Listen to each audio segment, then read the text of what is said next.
ஹல்லேலூயா. கரங்களை உயர்த்தி ஒரு ஹல்லேலூயா, சத்தமா ஒரு ஹல்லேலூயா. கர்த்தர் ரொம்ப நல்லவர்.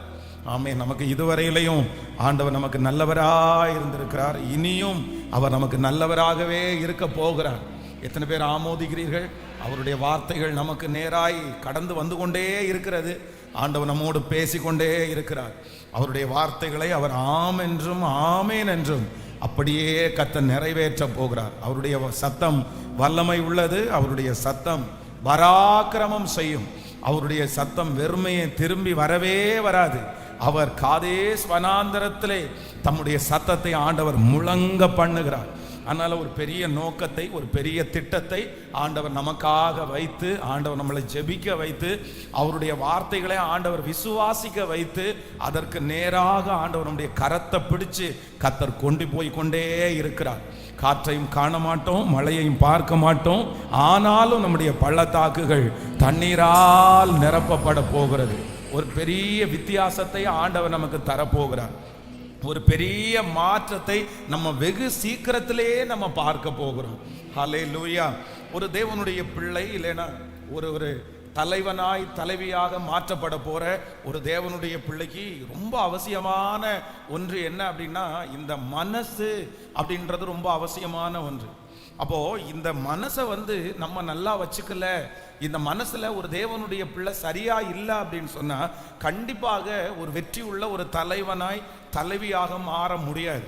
அதான் சங்கீதக்காரன் தன்னுடைய ஆத்துமாவை பார்த்து, தன்னுடைய மனசை பார்த்தா அடிக்கடி அவர் பேசுறார். என்ன பேசுறார் அப்படின்னா, என் ஆத்துமாவே நீ ஏன் கலங்குகிறாய், ஏன் எனக்குள் தியங்குகிறாய் அப்படின்னா, என்னுடைய மனசு நல்லா இருக்கணும். நம்முடைய வாழ்க்கையில எதை வேணாலும் விட்டா திரும்ப நீங்க எடுத்துக்கலாம். நீங்க பணத்தை விட்டுட்டீங்க, திரும்ப பெற்றுக்கொள்ள முடியும். உங்களுடைய வீட்டை நீங்க விட்டுட்டீங்க, சரி பரவாயில்ல, அந்த வீட்டை கூட நம்ம திரும்ப எடுத்துக்க முடியும். ஆனா ஒரு தேவனுடைய பிள்ளை தன்னுடைய மனசை விட்டுட்டோன்னு வச்சுக்கோங்களேன், தன்னுடைய மனசை விட்டுட்டீங்க அப்படின்னு சொன்னா திரும்ப நம்மளால எதுவுமே பண்ண முடியாது. யாக்கோபை குறித்து வேதம் சொல்லுது, யோசேப்பு பீருண்டு போயிட்டான் அப்படின்னு சொன்ன உடனே அந்த மனுஷன் எதை விட்டுட்டார் அப்படின்னு சொன்னா தன்னுடைய மனசை விட்டுட்டாரு. பாருங்களேன், அவ்வளவுதான். இனி நான் உயிரோடு இருந்து என்ன பிரயோஜனம்? என்னுடைய பிள்ளையே இறந்து போனதுக்கு அப்புறம் நான் ஏன் உயிரோடு இருக்கிறேன்? அந்த மனசை அவர் விட்டதுனால அதற்கு பிறகு 17 ஆண்டுகள் ஒண்ணுமே செய்ய முடியாம வருத்தத்திலே அவருடைய நாட்கள் போயிருச்சு. அதனால ஆண்டவருடைய பிள்ளைகள் ரொம்ப கவனமா இருக்க வேண்டியது என்னன்னா, என்னுடைய மனசை நான் விட்டுறக்கூடாது. ஒரு கணவன் மேல ஒரு மனைவி மனசை விட்டுட்டாங்கன்னா திரும்ப அந்த இடத்துல அன்பை பார்க்க முடியாது. தன்னுடைய காரியத்தை யாருமே விரும்பல அப்படின்னு சொல்லி நம்ம மனசை விட்டுட்டோம் அப்படின்னு சொன்னா அந்த வெற்றி அடைய முடியாது. அகித்தோப்பேல் தாவீதுக்கு ஒரு நல்ல ஆலோசனைக்காரனா இருந்தார். ஆனா என்ன அப்படின்னு சொன்னா, இப்ப தாவீதை விட்டுட்டு அப்சலோம், அவருடைய தாவீதினுடைய மகனாகிய அப்சலோமிடத்துல போய் சேர்ந்துடுறான். நல்ல போஸ்டிங்ல இருந்தா. தாவீதினுடைய நாட்களிலே அகித்தோப்பேல் ஒரு கனத்துக்குரிய ஒரு மனுஷனா இருந்தான். அப்போ இவன் என்ன நினைச்சான் அப்படின்னு சொன்னா, அடுத்து என்னதான் இருந்தாலும் அப்சலோம் தான் ராஜாவாயிருவான் அப்படின்னு நினைச்சு ஒரு சின்ன கெஸ்ஸிங்ல தப்பாயிருச்சு. போய் அப்சலோம் இடத்துல சேர்ந்துட்டான். அப்சலோம் அவனுடைய ஆலோசனையை ரிஜெக்ட் பண்ண உடனே மனசை விட்டுட்டான். பாருங்களேன், மனசை விட்டா ஒன்றும் இல்லை, அந்த மனசை விட்ட உடனே அவ்வளோதான். அவனுக்கு என்ன தாட் வந்துச்சு அப்படின்னு சொன்னா, சரி பேசாம நம்ம சூசைட் பண்ணி செத்துறலாம் அப்படின்னு சொல்லி போய் தன்னுடைய வீட்டு காரியங்களை எல்லாம் ஒழுங்குபடுத்தி கொண்டு அவன் நாண்டு கொண்டு செத்தான் அப்படின்னு வேதம் சொல்லுது. இந்த சத்தத்தை கேட்கிற நீங்க ஒருவேளை யாராவது ஒருத்தர் எதன் விஷயமாகவும் நீங்க மனசை விட்டுருக்கீங்களா? நீங்க மனசை விட்டுறாதீங்க. அதனால ஒருவேளை கணவனார் உங்களை புரிந்து கொள்ளாத கணவனா இருக்கலாம். உங்களுடைய வீட்டில் உங்க பிள்ளைகள் ஒருவேளை புரிந்து கொள்ளாதவர்களா இருக்கலாம். நீங்க ஒருவேளை நான் மனசை விட்டுட்டேன் பாஸ்டர். ஆனா ஆண்டவர் இன்றைக்கு இந்த 45வது நாள் கர்த்தர் சொல்லுகிறார், ஒரு தேவனுடைய பிள்ளை என்ன சூழ்நிலை வந்தாலும் தன்னுடைய மனசை மட்டும் என்ன பண்ணக்கூடாதுன்னா விட்டுறவே கூடாது. உங்க மனசை விட்டுறாதீங்க, உங்க மனசை விட்டுறாதீங்க. வேதம் சொல்லுகிறது, நிச்சயமாகவே முடிவு உண்டு, உன் நம்பிக்கை வீண் போகாது. நிச்சயமாகவே முடிவு உண்டு, உன் நம்பிக்கை வீண் போகாது. இல்லை நான் இவங்களுக்கு இதை செய்ய மாட்டேன், இதை என்ன பண்ண மாட்டேன், என்னதான் அவங்க நேசிக்கலையே, என்னதான் அவங்க விரும்பவே இல்லையே, நான் ஏன் இந்த மாதிரி எல்லாம் பண்ணணும் அப்படின்னு நம்ம நினைக்கவே முடியாது. என் கடைசி வரைக்கும் என்னுடைய மனசை எந்த விதத்திலும் நான் என்ன பண்ண மாட்டேன்னா தளர விட போவது இல்லை. எத்தனை பேர் ஆமோதிக்கிறீர்கள்? நம்முடைய ஆண்டவர் நமக்கு கற்றுக் கொடுக்கிற பாடமே என்ன அப்படின்னா, உன்னுடைய மனசை நீ என்ன பண்ணிடாதேன்னா, எவ்வளவு ரிஜெக்ஷன் வந்தாலும் உங்க மனசை நீங்க தளர விடாதீங்க. எவ்வளவு பேர் உங்களுடைய அன்பை புரியாம நடந்துகிட்டாலும் உங்க மனசை நீங்க தளர விடாதீங்க. உங்க மனசை நீங்க எப்பவுமே ஸ்ட்ரென்தா வச்சுக்குங்க, தைரியமா வச்சுக்குங்க. நான் நம்புறேன், எவ்வளவு பெரிய புயலையும் எவ்வளவு பெரிய செங்கடலையும் தாண்டக்கூடிய பலத்தை கர்த்தர் நமக்கு கிருபையாய் கர்த்தர் தருவார். ஹல்லேலூயா. அப்படியே கைகளை மேல உயர்த்தி சொல்லுங்க, ஆண்டவரே அந்த கிருபை என் மேல் பெருகட்டும் அப்பா. சொல்லுங்க, ஆண்டவரே அந்த கிருபை என் மேல பெருகட்டும், அந்த தயவு என் மேல பெருகட்டும். அடிக்கடி நான் மனசை விட்டுறேன். என் கணவனார் அப்படி சொன்ன உடனே மனசை விட்டுறேன் ஆண்டவரே. என் பிள்ளைங்க அப்படி சொன்ன உடனே நான் மனசை விட்டுறப்பா. ஆனா இனி ஒரு நாளும் நான் மனசை விட்டுறவே கூடாது. இந்த காரியத்திற்காக நான் மனசை விட்டுறவே கூடாது அப்பா. சோர்ந்து போகாமல் மனசை விடாம தைரியமாய் முன்னேறக்கூடிய ஒரு பலனை கர்த்தர் இன்றைக்கு இந்த 45வது நாள் என்னுடைய தலையின் மேல் நீர் வைக்கிறதற்காக உமக்கு ஸ்தோத்திரம்பா, ஸ்தோத்திரம்பா. ஹல்லேலூயா. எத்தனை பேர் ஆமோதிக்கிறீர்கள்? எந்த சூழ்நிலை வேண்டும் என்றாலும் வரட்டும், எந்த சூழ்நிலை வேணாலும் வரட்டும். ஆனா உங்க மனசு என்ன அப்படின்னு சொன்னா, எப்பொழுதும் ரொம்ப ஸ்ட்ராங்கா நீங்க வைக்க கற்றுக்கொள்ள வேண்டும். வேதம் சொல்லுகிறது, துர்ச்செய்தியை கேட்கிறதுனால் நீதிமானுடைய இருதயம் பதறாது. நீதிமானுடைய இருதயம் கர்த்தரை நம்பி என்னவா இருக்குமாமா? திடனாயிருக்கும், திடனாயிருக்கும். யாராவது ஒருத்தர் நம்மளை விட்டு போயிட்டாங்க, இறந்து போயிட்டாங்க அப்படின்னா கூட நம்ம என்ன பண்ணக்கூடாதுன்னா, மனசை விட்டுறவே கூடாது. அதான் யவீரு என்கிற ஒரு மனுஷன் ஆண்டவருடைய சமூகத்தில் நின்ன உடனே தன்னுடைய பிள்ளை இறந்து போயிடுச்சுன்ற செய்தியை கேட்ட உடனே அவனுடைய மனசை விட்டுட்டான். உடனே ஆண்டவர் திரும்பி பார்த்து என்ன சொல்றாரு அப்படின்னு சொன்னா, பயப்படாதே, நீ விசுவாசம் உள்ளவனாயிரு. பயப்படாதே அப்படின்னா இதுக்கு என்ன அர்த்தம் அப்படின்னு சொன்னா, மனசை தளர விட்டுறாதப்பா, மனசை தளர விட்டுறாதப்பா. உன்னுடைய குமாரத்தி மரித்து போனாள் என்று இவர் சொல்றாங்க. ஆனா இல்ல, உன்னுடைய குமாரத்தியை உயிரோடு எழுப்புகிறதற்கு கர்த்தர் வல்லவராயிருக்கிறார். இன்றைக்கு இந்த சத்தத்தை கேட்கிற உங்களா ஆண்டவர் தைரியப்படுத்துகிறார். இந்த காரியத்தை நினைச்சு உங்க மனசை விட்டுறாதீங்க. இந்த அவமானத்திற்காக உங்களுடைய மனசை விட்டுறாதீங்க. இந்த தோல்வியை நினைச்சு உங்க மனசை விட்டுறாதீங்க. கர்த்தராகிய ஆண்டவர் வாக்கு கொடுக்கிறார். ஆமென். கர்த்தர் தோல்வி அடைந்த அந்த இடத்துல என் தலையை நிமிர பண்ணுவதற்கு கர்த்தர் வல்லவரா இருக்கிறார். நம்புறவங்க கரங்களை தட்டி கர்த்தரை மகிமைப்படுத்தலாம். ஹல்லேலூயா. ஆமென். ஆண்டவரே, நான் ஒரு நாளும் என்ன விட்டுற மாட்டேன்னா, மனசை நான் விட்டுற மாட்டேன் அப்படின்னா, மனசை விடாதவங்க யார் அப்படின்னா, தற்கொலை எண்ணம் வராத, இதுவரைக்கும் மரணம் அடையணும், நான் தற்கொலை பண்ணிக்கணும் அப்படின்ற எண்ணம் உங்க மனசுல வரவே இல்லைன்னா, நான் நம்புறேன் அது ரொம்ப ஸ்ட்ராங்கான ஒரு இருதயம். சாவு, அந்த சாகணும், இந்த உலகத்தை விட்டு போகணும்னு மட்டும் நம்முடைய அந்த நினைப்பு வரவே கூடாது. என்ன வந்தாலும் என் மனசை கர்த்தர் என்ன பண்ணுகிறவர் என்றால், திடனாய் வைக்கிறதற்கு கர்த்தர் பலன் தருவார். நான் நம்புறேன் இந்த ஜெபத்திற்கு பிறகு உங்க மனசு என்ன ஆக போகுதுன்னா, ரொம்ப ஸ்ட்ராங்கா மாற போகுது, ஸ்ட்ராங்கா மாற போகுது. ஒரு தேவனுடைய பிள்ளையினுடைய மனசு ரொம்ப அவசியம், ரொம்ப அவசியம். நீங்க மனசை சரியா வச்சுக்கல, நீங்க மனசை விட்டுட்டீங்க, அவ்வளவுதான். நீங்க எதுவுமே பண்ண முடியாது, எதுவுமே பண்ண முடியாது. யூதாஸ் காரியத்திற்கு மன்னிப்பு கேட்டிருந்தா மன்னிப்பு ஆண்டவர் கொடுத்திருப்பாரு. ஆனா என்ன விட்டுட்டார் அப்படின்னா, பரிசுத்தத்தை மட்டும் விடல, எதையும் விட்டுட்டார் அப்படின்னா, தன்னுடைய மனசையே விட்டாச்சு, அவ்வளவுதான், போயிருச்சு. அதுக்கு மேல எடுக்க முடியாதுன்னு நினைச்சாரு. அதனாலதான் தோல்வி. அதனால நிச்சயமாகவே முடிவு உண்டு. உங்கள் நம்பிக்கை வீண் போகவே போகாது. அடி மேல அடி வந்தாலும், துன்பத்தின் மேல துன்பம் வந்தாலும், எவ்வளவு கஷ்டம் வந்தாலும், என்னை அழைத்தவர் உயிரோடு இருக்கிறார், என்னை அழைத்தவர் உயிரோடு இருக்கிறார். அதனால என்னுடைய மனதை நான் தளர விடுவதே இல்லை. ஹல்லேலூயா. தாவீதை குறித்து வேதத்துல வாசிக்கும் போது அப்படிதான். அவருடைய மனசை விட்டணும்னா என்னைக்கோ விட்டுருக்கலாம். அவருடைய அந்த சூழ்நிலை வரும்போது அவருடைய மனசை விட்டுருக்கலாம். மனசை தைரியமா பாருங்க, அவரே தட்டி கொடுக்கிறாரு. ஸ்ட்ராங்கா இருப்பா, தைரியமா இருப்பா, சரிப்பா கவலைப்படாதப்பா, எல்லா சூழ்நிலையும் மாறும்பா, எல்லா அவமானம் ஒரு நாள் மாறும்பா. கிட்டத்தட்ட ஒரு 40 ஆண்டுகள்ல பாதி நாட்களை சவுல் துரத்திட்டே வந்தாலும், எவ்வளவு துரத்தப்பட்டாலும் தன்னுடைய மனசு அவர் விடாததுனால மறுபடியும் அந்த ராஜ்ய பாரத்தில் கர்த்தர் அவரை கிருபையாய் அமர பண்ணினார். ஹல்லேலூயா. இந்த பலத்தை எத்தனை பேர் கேட்க போறீங்க? ஆண்டவரிடத்துல எத்தனை பேர் கேட்க போறீங்க? ஆண்டவரே, எனக்கு ஒரு நல்ல ஒரு ஸ்ட்ராங்கான மனசை கர்த்தர் தாங்கப்பா. என் இருதயத்தை யாரும் உடைக்க முடியாது, என் மனசை யாரும் உடைக்க முடியாது. சொல்லுங்க, அறிக்கை செய்து உங்க மனசை யாரும் உடைக்க கூடாது. எத்தனை பிரச்சனை வந்தாலும் என் மனசை நான் தளர விட மாட்டேன். எத்தனை சூழ்நிலைகள் வந்தாலும் நான் மனசை தளர விட போவது இல்லை. சொல்லுங்க சொல்லுங்க, முழு பலத்தோடு கூட. ஆமென். யார் என்ன சொன்னாலும் என் மனசை நான் தளர விட மாட்டேன். சொல்லுங்க, என் மனசை ஸ்ட்ராங் பண்ணிக்குவேன். இன்றைக்கு ஆண்டவர் தான் உங்களோட பேசுகிறார். இந்த வியாதியை பார்த்து மனம் தளர வேண்டாம், இந்த அவமானத்தை பார்த்து மனம் தளர வேண்டாம். கர்த்தர் சொல்லுகிறார், மறுபடியும் என்னை கர்த்தர் எழுப்புவார், மறுபடியும் ஆண்டவர் என்னை நிறுத்துவார், மறுபடியும் ஆண்டவர் என் தலையை நிமிர பண்ணுவார். நான் ஒரு நாளும் என்னுடைய மனசை விடாதபடி கர்த்தர் என்னை கிருபையாய் காப்பாற்றுகிறவர். ஹல்லேலூயா. 38 வருடம் வியாதியா இருந்த அந்த மனுஷன் மனசை என்ன பண்ணல அப்படின்னு சொன்னா, தளர விடவே இல்லை பாருங்க.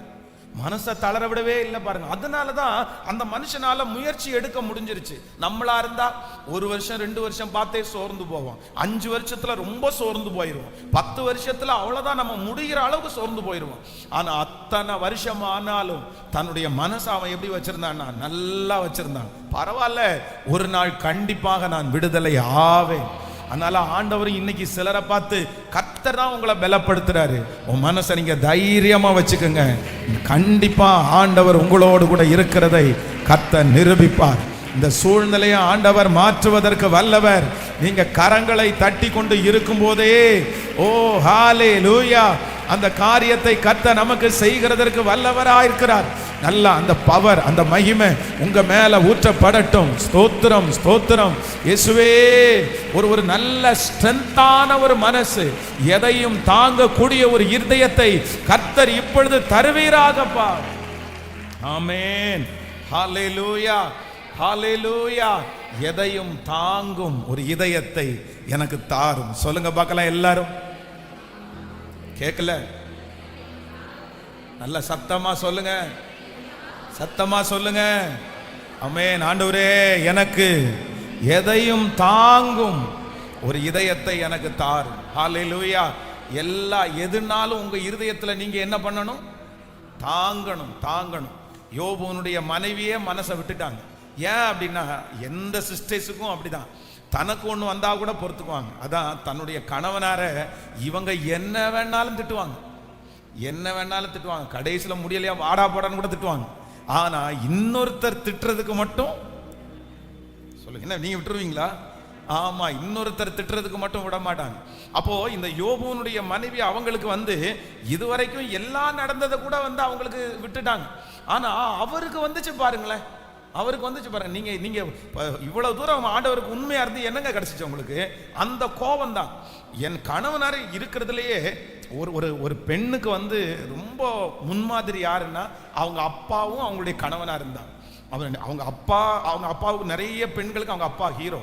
அதே போல தன்னுடைய கணவனார் ரொம்ப நல்லவரா இருந்தாருன்னா அவங்களுக்கு ஒரு ஹீரோவா மாறிடுவார். ஏன்னா என் கணவனாரை பற்றி எனக்கு தெரியும் அப்படின்னு.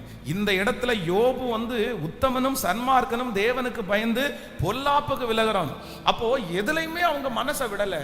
ஆனா யோபுக்கு ஒரு பலவீனம் வந்துச்சுன்னு சொன்ன உடனே மனசை விட்டுட்டு என்ன சொல்றாங்கன்னா, நீர் இன்னும் உடைய உத்தமத்தில் உறுதியா இருக்கிறீரோ, தேவனை தூசித்து ஜீவனை விடும். ஆனா யோபு என்ன சொல்றாரு அப்படின்னு சொன்னா, கர்த்தர் கொடுத்தார், கர்த்தர் எடுத்தார், கர்த்தருடைய நாமத்திற்கு ஸ்தோத்திரம். நான் என் மனசை நான் விடவே மாட்டேன்.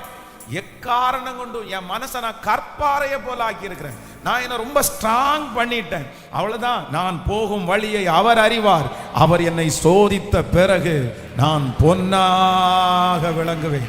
இந்த தோல் முதலானவைகள் அழுகி போனாலும் அந்நிய கண்கள் அல்ல, என் கண்களால் நான் அவரை பார்ப்பேன். தேவரீர் நீர் சகலத்தையும் செய்ய வல்லவர், நீர் செய்ய நினைத்தது ஒன்றும் தடைபடாது. ஹல்லேலூயா. அப்போ அந்த மனசை விடாம அப்படி ஸ்ட்ராங்கா இருக்காரு பாருங்களேன்.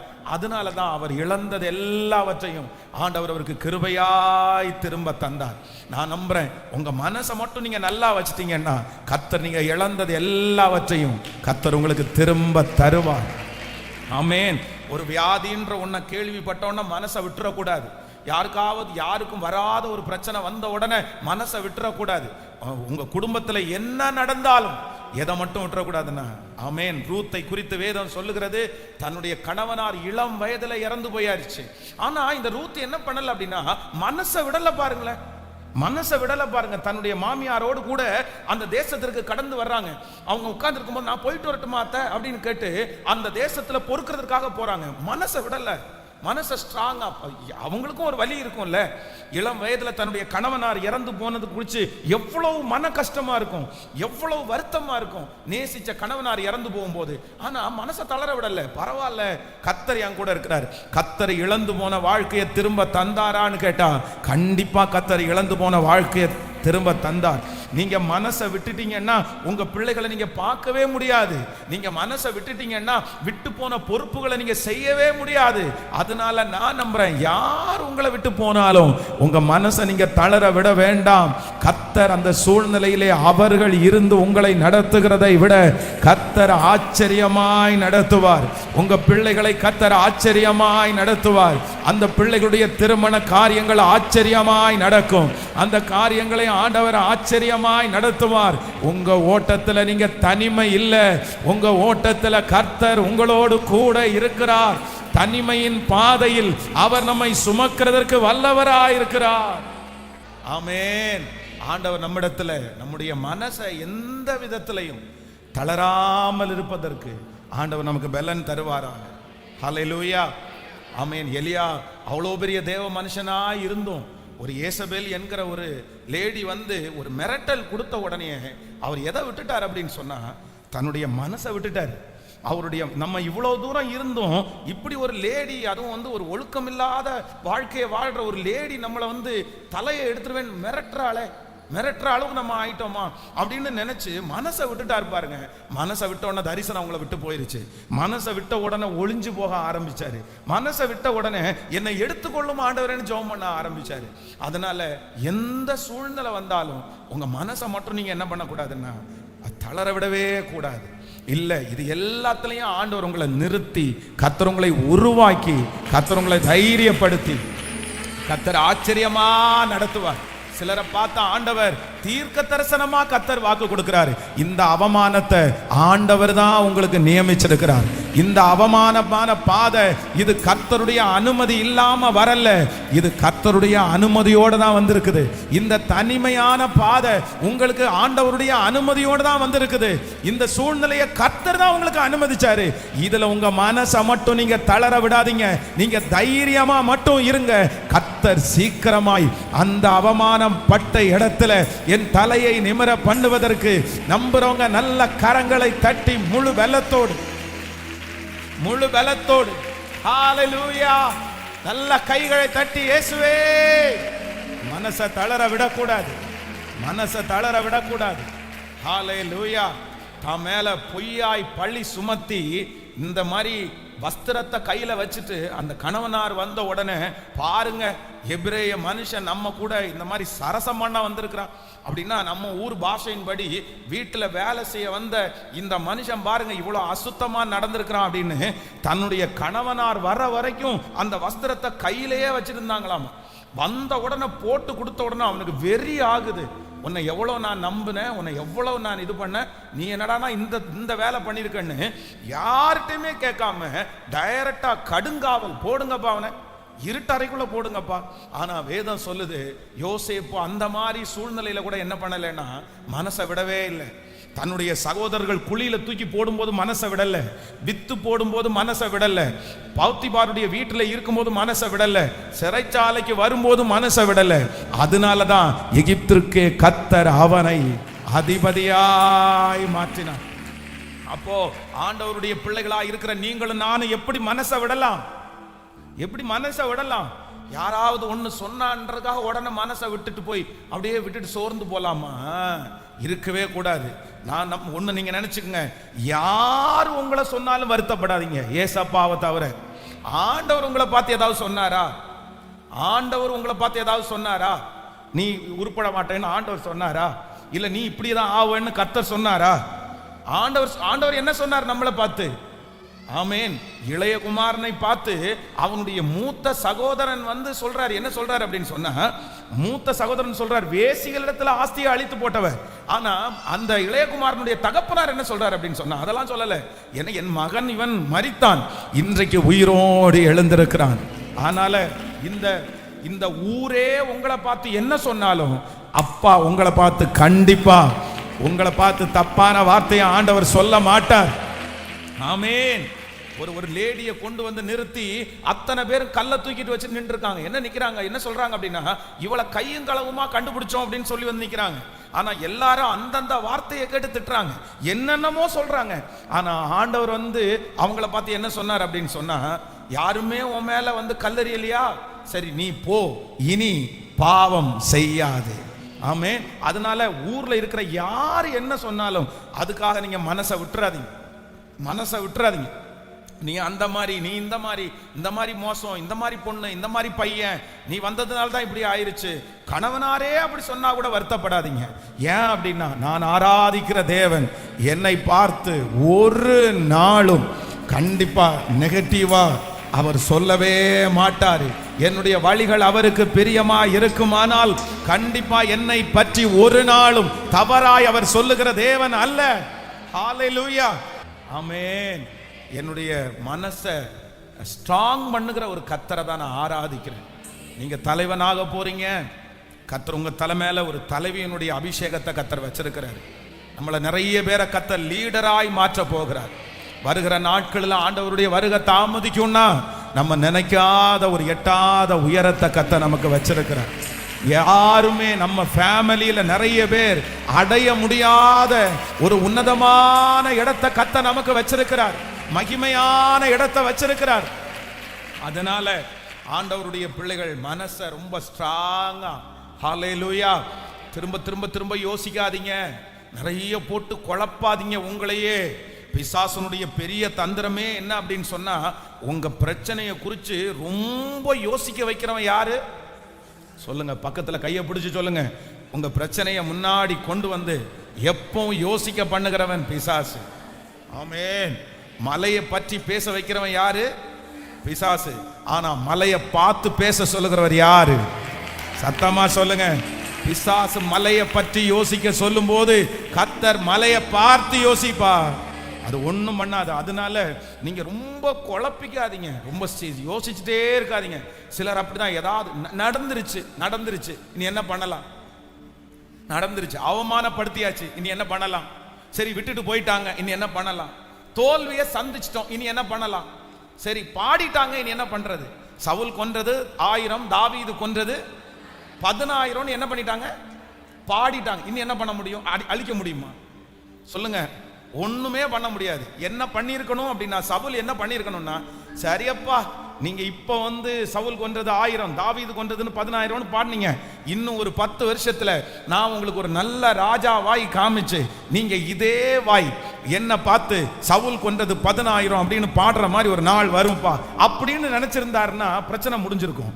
ஆனா அவருடைய மனசுக்குள்ள இப்படி பாடிட்டாங்களே, என்ன குறிச்சு எனக்கு 1000 கொடுத்தாங்க, இவனுக்கு 10,000 கொடுத்தாங்க, நேற்றைக்கு வந்த அவனுக்கு 10,000, எனக்கு 1000, இத்தாச்சோடு பையன் அவனுக்கு 10,000, எனக்கு 1000, நான் இவ்வளவு உயரமா இருந்து என்ன பிரயோஜனம், நான் ராஜாவா இருந்து என்ன பிரயோஜனம், இப்படியே நெகட்டிவா யோசிச்சு கடைசில பட்டயத்தை நட்டு அதன் மேல விழுந்து சூசைட் பண்ற அளவுக்கு யோசிச்சிருக்க. இப்போ இந்த ஜபத்துல இருக்கிற ஒரு சிலரை பார்த்து ஆண்டவர் தெளிவா சொல்றாரு, மகனே மகளே, உங்க வாழ்க்கையில சில காரியத்துல சத்துரு உங்களை யோசனையில டீப்பா கொண்டு போயிடுவான். எங்க வரைக்கும்? நரகம் வரைக்கும் உங்களை கொண்டு போயிடுவான். நரகம் வரைக்கும். குழிக்குள்ள இறங்காதீங்க, அது பாதாள குழி. நெகட்டிவ் தாட், எதிர்மறையான எண்ணம் அப்படின்றது ஒரு மிகப்பெரிய பாதாள குழி. அதுல இறங்கினவங்க திரும்பி ஏறி வர்றது ரொம்ப சிரமம், ரொம்ப சிரமம். அதனால உங்க மனச, உங்க உடம்ப, உங்க சிந்தனைய எதிர்மறையான எண்ணத்திற்கு கொண்டு போகாதீங்க. அதுல ரொம்ப பாதிக்கப்பட்ட ஒரு மனுஷன் தான் யாருன்னா சவுல். அவ்வளவு ஆசீர்வாதம், அவ்வளவு உயரமானவன். அவன் அவன் பாசிட்டிவா யோசிக்கிறதுக்கு எத்தனையோ இருக்குது. ஆனா பிசாசு பாசிட்டிவா யோசிக்கிற ஒன்ன கூட அவன் மனசுல கொடுக்காம முழுக்க முழுக்க நெகட்டிவா யோசிக்கிறதுக்கு ஏவினான். கடைசியில் அவனுடைய வாழ்க்கை என்ன முடிஞ்சிருச்சு. அதனால ஆண்டவருடைய பிள்ளையே, உங்களுக்கு பாசிட்டிவா யோசிக்கிறதுக்கு எத்தனை இருக்கு தெரியுமா? எத்தனை இருக்கு தெரியுமா? உங்களுக்கு கண்ணு கொடுத்திருக்கிறாரா? எல்லாரும் பாக்குறீங்களா? கண்ணு கொடுத்திருக்கிறாரா? இது உங்களுக்கு பாசிட்டிவா நெகட்டிவா? கேட்கல. உங்களுக்கு கால் கொடுத்திருக்கிறாரா? இது உங்களுக்கு பாசிட்டிவா நெகட்டிவா? மத்தியானம் சாப்பிட்டீங்களா? இது உங்களுக்கு பாசிட்டிவா நெகட்டிவா? நம்முடைய அவயவம் எல்லாம் ஒர்க் ஆகுதா? கிட்னி நல்லா இருக்கா? சத்தமா. ஸ்டொமக் நல்லா இருக்கா? கை கால் நல்லா இருக்கா? நமக்கு பாசிட்டிவா யோசிக்கிறதுக்கு நிறைய இருக்கு. நான் நம்புறேன், இன்னைக்கு இந்த இடத்துல வந்து உட்கார்ந்துட்டு இருக்கிறதே கர்த்தர் கிருபை. இந்த சத்தத்தை கேட்கிறதே ஆண்டவருடைய கிருபை. இன்னைக்கு சாப்பிட்டது ஆண்டவருடைய கிருபை.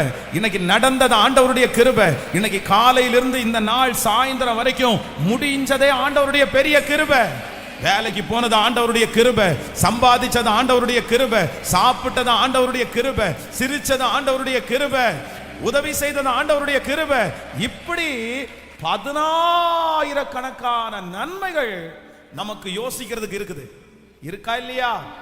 கண்டிப்பா இருக்குது. ஆனா இது எல்லாத்தையும் விட்டுட்டு நம்ம மனசு குரங்கு மாதிரி என்னதான் பண்ணிட்டு இருக்குது சொல்லுங்க? ஒரு 5 பைசா என் கையில இல்ல, ஒரு போன் வாங்க முடியுதா? ஒரு பைக் வாங்கினா இன்னைக்காவது பெட்ரோல் ஃபுல்லா நான் ஃபில் பண்ணனா? எதெல்லாம் இல்லையோ இது எல்லாம் நம்ம கண்ணுக்கு முன்னாடி வந்து நிற்கும். கடுகுல டப்பால கடுகு இல்லைன்னு தோணும், பூண்டு இல்லைன்னு தோணும், இஞ்சி இல்லைன்னு தோணும், என்னென்னமோ தோணும். நல்லது எதுவுமே இருக்கிற இது எதுவுமே தோணாது. இது பிசாசனுடைய பெரிய வஞ்சகம். அதனால இன்னைக்கு ஒரு தீர்மானத்தோட போங்க. ஆண்டவரே, நான் இனி அந்த எதிர்மறையான குழிக்குள்ள நான் என்ன பண்ண மாட்டேன். சொல்லுங்க சொல்லுங்க. ஒரு 3 பேரை பார்த்து ஆன்லைன்ல இருக்கிற பிள்ளைகளும் சொல்லுங்க, எதிர்மறையான குழியில இறங்காதீங்க. எதிர்மறையான குழியில இறங்காதீங்க. ஹல்லேலூயா. மனநிலைமை, இன்னும் 2 கேட்குங்க. மனநிலைமை பாதிக்கப்பட்டவங்க, சைக்காலஜிக்கலா ரொம்ப கஷ்டப்படுறவங்க, நீங்க ஒண்ணு ரொம்ப கவனமா கவனிச்சுங்க.